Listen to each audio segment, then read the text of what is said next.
نيال الذي جعل الله تعالى في قلبه وعلى لسانه تعظيم النبي صلى الله عليه وسلم. شوفوا شو عم يقول الإمام الرازي، لكن نياله يا أخوانا، نياله الإنسان ينجو بكلمة هيك بيقولها يا عيني. قال الفخر الرازي في كلمة عبس وتولى، قال: لا نسلم أن هذا الخطاب متوجه إلى النبي صلى الله عليه وسلم. قال: لا لا لا لا, لا نسلم. الله عم يقول له للنبي: وإنك لعلى خلق عظيم.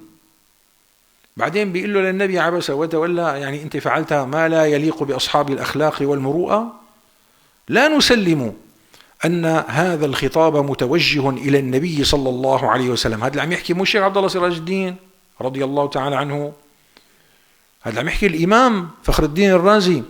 قال: لا نسلم أن هذا الخطاب متوجه إلى النبي صلى الله عليه وسلم، والرواية التي ذكرها المفسرون رواية آحاد. شو يعني رواية آحاد؟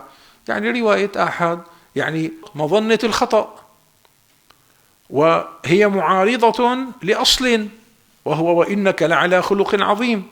عم يقول: وهي معارضة بأمور، كلام الإمام الرازي، وهي معارضة بأمور، أنه وصفه بالعبوس، وليس هذا من صفات النبي صلى الله عليه وسلم في قرآن ولا خبر مع الأعداء والمعاندين، فضلا عن المؤمنين المسترشدين.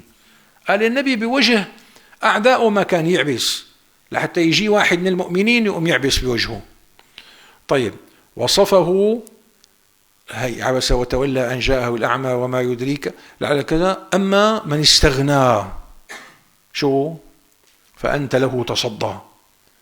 هيك النبي عليه الصلاة والسلام، هيك النبي بيروح عند الأغنياء وبيترك الفقراء.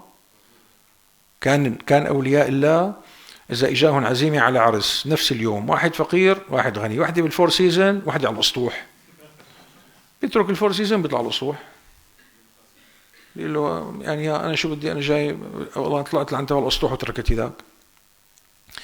قال: وصفه بأنه تصدى للأغنياء وتلهى عن الفقراء. قال: وذلك غير لائق بأخلاق النبي صلى الله عليه وسلم. طيب، قال: أنه لا يجوز أن يقال للنبي وما عليك ألا يزكى. الله عم يقول له للنبي عليه الصلاة والسلام: وما عليك ألا يزكى، يعني مو شغلتك هي. قال: هذا ما بصير هيك يقول له للنبي، فإن هذا الإغراء يترك الحرص على إيمان قومه. العكس، الله وصف النبي عليه الصلاة والسلام بأنه حريص عليكم بالمؤمنين رؤوف رحيم، ما بيقول له وما عليك ألا يزكى. لا نسلم أنه للنبي، لكن لمين؟ قال: هذا خطاب للكافر الغليظ. الوليد أو أمية قاعد مع النبي عليه الصلاة والسلام، فلما جاء ابن أم مكتوم عبس وتولى. هذا هو عبس وتولى، مو النبي عليه الصلاة والسلام عبس وتولى.